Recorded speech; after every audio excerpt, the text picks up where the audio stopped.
Good morning students. तो आज हम लोग लाइट चैप्टर में ऑप्टिकल इंस्ट्रूमेंट पढ़ेंगे।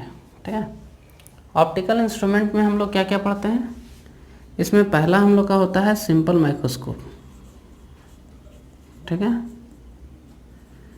माइक्रोस्कोप। दूसरा जो हम लोग पढ़ते हैं वो क्या होता है, कंपाउंड माइक्रोस्कोप।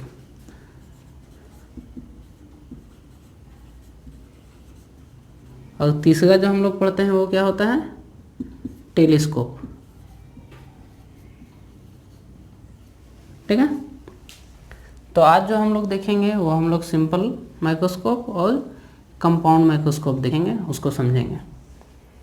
सबसे पहला हम लोग का क्या है, सिंपल माइक्रोस्कोप। तो वो क्या होता है, तो सिंपल माइक्रोस्कोप जो होता है वो आपका मैग्नीफाइंग ग्लास जो हम लोग यूज़ करते हैं उसी को हम लोग क्या बोलते हैं, सिंपल माइक्रोस्कोप। ठीक है, ये आपका सिंपल माइक्रोस्कोप है।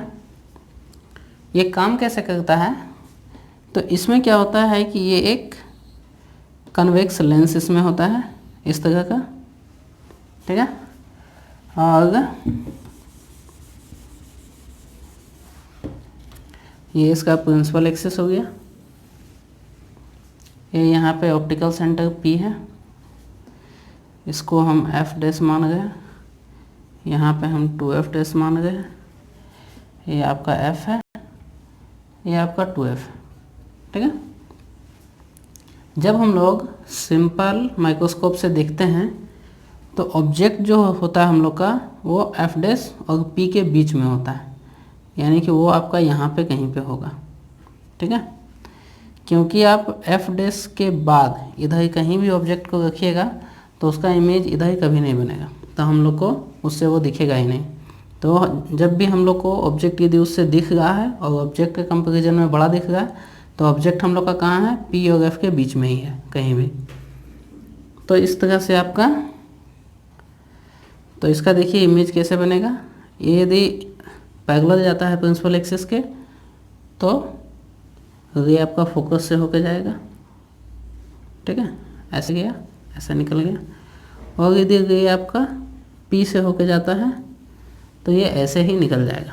ठीक है, तो ये आगे तो धीरे धीरे एक्सटेंड कर रहा है, तो ये आगे कहीं मीट नहीं करेगा, ये मीट कहाँ करेगा, पीछे कहीं पे जाके। तो इस तरह से आपका कहीं यहाँ पे मीट करेगा और जो इसका इमेज है वो आपका कहाँ बनेगा, यहाँ पे आपका एक इमेज बन जाएगा। तो वो क्या होगा, जो ऑब्जेक्ट का जो साइज है उससे इसका साइज, इमेज का साइज क्या होगा, बड़ा होगा। और जब हम उस ग्लास से देखेंगे तो वो क्या होगा, ऑब्जेक्ट के कंपैरिजन में हम लोग को बड़ा दिखेगा। तो ये होता है किसके साथ, सिंपल माइक्रोस्कोप के साथ। ठीक है, तो इस तरह से ऑब्जेक्ट हम लोग को बड़ा दिखता है। तो हम लोग का सिंपल माइक्रोस्कोप इतना ही था। और इसमें हम लोग को जो देखना होता है, यानी कि कितना वो माइक्रोस्कोप मैग्नीफाई कर रहा है, उसको यदि हम लोग को फाइंड आउट करना है तो हम लोग कैसे फाइंड आउट करते हैं। तो जो हम लोग का लेंस का एक फॉर्मूला होता है 1/v, 1/v -1/u = 1/f होता है। ठीक है, यदि हम इन सब को v से मल्टीप्लाई कर दें तो क्या होगा, v/v -v/u = v/f। ठीक है, और v/u = क्या होगा, यदि v/u को इधर लेके चले जाएं तो आपका, अच्छा ये v से मल्टीप्लाई किए हैं तो v/v यहाँ पे होगा। ठीक है, इसको हम लोग इधर लेके चले गए तो इधर हम लोग के पास क्या बचेगा, 1 - v/f बचेगा। और यही क्या होता है, मैग्नीफिकेशन पावर जो होता है मैग्नीफाइंग ग्लास का, वो यही होता है। या फिर आप इसको v/u लिखिए, या फिर आप 1 - v/f लिखिए, या फिर आप इसको लिख सकते हैं 1 - d/f भी लिख सकते हैं। क्योंकि यदि हम लोग को ऑब्जेक्ट यदि कोई दिखाई दे रहा है तो उसका मिनिमम डिस्टेंस कितना होगा, 25 सेंटीमीटर, जो कि होता है least distance of distinct vision. ठीक है, यानी कि आपको यदि कोई ऑब्जेक्ट को साफ साफ देखना है, least distance of distinct vision. ठीक है, तो वो कितना होता है 25 सेंटीमीटर। यानी कि ऑब्जेक्ट को यदि आपको साफ साफ देखना है तो मिनिमम डिस्टेंस, यानी कि इसको आप देख रहे हैं तो इसका मिनिमम डिस्टेंस कितना होना चाहिए, डी के इक्वल, ठीक है, यानी कि 25 सेंटीमीटर के इक्वल। और इसमें जो हम न्यूमेरिकल बनाने के लिए जो कार्टेशियन का फॉलो करते हैं तो उसमें क्या होता है कि इसके इधर यानी कि लेफ़्ट साइड जो भी हम लोग डिस्टेंस लेंगे वो हम लोग नेगेटिव में लेंगे, और पी के इधर जो भी डिस्टेंस लेंगे वो पॉजिटिव में लेंगे, ठीक है। प्रिंसिपल एक्सिस से ऊपर जो भी डिस्टेंस लेंगे वो पॉजिटिव में लेंगे, और प्रिंसिपल एक्सिस से नीचे जो भी डिस्टेंस लेंगे वो क्या करेंगे, नेगेटिव में लेंगे। तो यहाँ पे हम लोग का जो ये d है, अब d का वैल्यू देखिए क्या होगा, d हम लोग का किधर है, यानी कि हम ऑब्जेक्ट को इसको हम लोग देख रहे हैं, यानी कि यही हम लोग का क्या होगा 25 सेंटीमीटर पे होगा मिनिमम। यानी कि d का वैल्यू जो हम यहाँ पे लिखेंगे वो किस में लिखेंगे, नेगेटिव में लिखेंगे, क्योंकि वो इधर है। यानी कि फॉर्मूला क्या हो जाएगा, -d/f होगा, यानी कि 1 + d/f। ये क्या हो जाएगा, मैग्नीफिकेशन का फॉर्मूला, ठीक है। या आप इसको v/u भी लिख सकते हैं, ठीक है ना। तो जनरली हम लोग इसको लेके चलते हैं। तो ये हो गया आपका मैग्नीफिकेशन का फॉर्मूला। तो यहाँ पे आपका सिंपल माइक्रोस्कोप कंप्लीट हुआ। अब हम लोग देखेंगे क्या, कंपाउंड माइक्रोस्कोप। तो अब हम लोग कंपाउंड माइक्रोस्कोप को देख लेते हैं। तो कंपाउंड माइक्रोस्कोप आपका वही माइक्रोस्कोप है जो कि आप बायो लैब में यूज़ करते हैं सेल वगैरह को देखने के लिए, ठीक है, जिसको हिंदी में हम लोग क्या बोलते हैं, सूक्ष्मदर्शी, ठीक है। अब ये हम लोग देख लेते हैं कि ये काम कैसे करता है, ठीक है, किस तरह से एक छोटा ऑब्जेक्ट हम लोग को उतना बड़ा दिखाई देता है, उसको हम लोग थोड़ा समझ लेते हैं।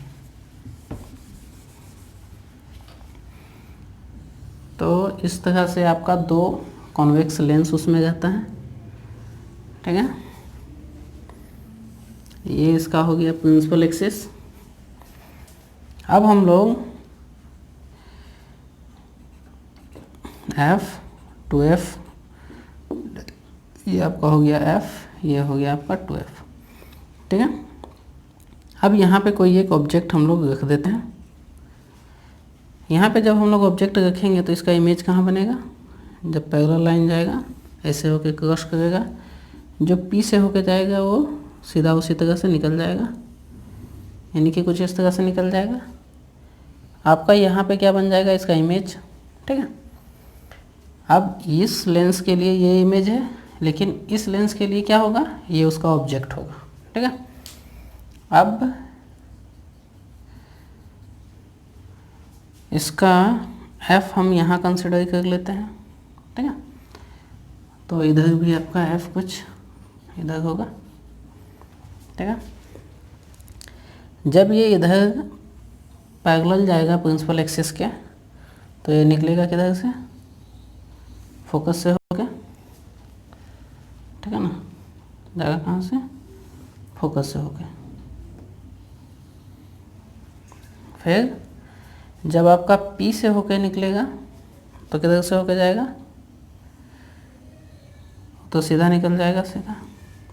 तो ये क्या करेगा, ये लाइन आगे जाके धीरे धीरे एक्सपेंड करेगा, ठीक है। तो वो आगे जाके कहीं मीट नहीं करेगा, ये मीट किधर करेगा, आपका पीछे की तरफ। यानी कि जब आप एक्सटेंड कीजिएगा मीट करता हुआ प्रतीत होगा, ठीक है, मीट करेगा नहीं, ऐसा लगेगा जैसे ये इधर कहीं मीट करेगा, ठीक है। तो इधर कहीं आपका मीट करेगा इस तरह से, और जहाँ वो मीट करता हुआ आपको लगेगा वहीं उसका इमेज बनेगा, ठीक है। तो ये जो लेंस होता है इसको हम लोग ऑब्जेक्टिव लेंस बोलते हैं, क्योंकि इसी लेंस के क्लोज में हम लोग ऑब्जेक्ट को रखते हैं। और ये जो लेंस होता है इसको हम लोग आईपीस बोलते हैं। क्यों, क्योंकि यहीं पे हम लोग अपना आँख से देखते हैं। तो यहाँ पे आप देखिएगा इसको, ठीक है, आप इसको यहीं से देखेंगे तो क्या होगा कि आपका ये इतना छोटा ऑब्जेक्ट आपको इतना बड़ा दिखाई देगा, ठीक है। अब इसका जो डिस्टेंस है यहाँ से यहाँ तक इस लेंस के लिए, उसको हम लोग बोलते हैं UO, और इमेज का जो डिस्टेंस है यहाँ से यहाँ तक का, उसको हम लोग क्या बोलते हैं, भी ओ है ऑब्जेक्टिव लेंस के लिए, ठीक है। उसी तरह से यहाँ तक का जो ये डिस्टेंस है, इसको हम लोग क्या बोलते हैं, यू ई। और आपका यहाँ से यहाँ तक का, यानी कि ये इसका इमेज है, तो यहाँ से यहाँ तक का जो डिस्टेंस है उसको हम लोग क्या बोलते हैं, भी ई। ये है आईपीस के लिए, ठीक है। अब हम लोग को क्या फाइंड आउट करना है, अब हम लोग को निकालना है कि इसका मैग्नीफिकेशन, मतलब कितना बड़ा हम लोग को ऑब्जेक्ट दिखाई देगा, तो वो हम लोग को मैग्नीफिकेशन से पता चलेगा। तो मैग्नीफिकेशन का जो फॉर्मूला होता है -VO upon UO into 1 plus D upon FE होता है, ठीक है। तो FE जो है वो क्या है, फोकल लेंथ, किसका, आईपीस वाले लेंस का, ठीक है। और VO और UO आप यहाँ देख गए, UO ये है, VO ये है, ठीक है। तो जब भी आप न्यूमेरिकल सॉल्व कीजिएगा तो कार्टेशियन को फॉलो कीजिएगा और उसके थ्रू प्लस माइनस आप बिठाइएगा, तब आपका आंसर सही आ जाएगा, ठीक है। कार्टेशियन आप समझ चुके हैं कि इस तरह से जो लेंस होता है, इसके इधर का डिस्टेंस जो भी होगा नेगेटिव, इधर लेंगे पॉजिटिव, ऊपर जो होगा डिस्टेंस पॉजिटिव, नीचे जो लेंगे नेगेटिव, यानी कि इधर वाला जो भी होगा नेगेटिव, इधर वाला जो भी होगा पॉजिटिव, ठीक है। ये हो गया। अब इसके बाद क्या हम लोग को देखना है, जैसे कि हम लोग को ये निकालने के लिए आता है कि ये हम लोग का जो ये माइक्रोस्कोप है, इसका लेंथ कितना होगा। तो लंबाई देखिए तो कितना होगा, इस लेंस से इस लेंस का बीच का जो डिस्टेंस है वही आपका लंबाई होगा। यानी कि यहाँ से देखिए यहाँ तक कितना है, VO, और यहाँ से यहाँ तक कितना है, UE। तो VO प्लस UE को हम ऐड कर दें तो माइक्रोस्कोप का लंबाई हम लोग को पता चल जाएगा। तो इसका जो लेंथ यानी कि L जो होता है वो किसके इक्वल होता है, VO प्लस UE के इक्वल, ठीक है। तो यहाँ पे आपका कंपाउंड माइक्रोस्कोप कंप्लीट होता है। और ये जो टेलीस्कोप है इसको हम लोग अगले वीडियो में देखेंगे, ठीक है। तो आप वीडियो को शेयर कीजिए, लाइक कीजिए, चैनल को सब्सक्राइब कीजिए। और इस तरह का किसी भी टॉपिक में आपको डाउट होता है तो आप मुझे कमेंट कीजिए, लिखिए, मैं आपको उस टॉपिक पे वीडियो अपलोड कर दूँगा, ठीक है। Thank you.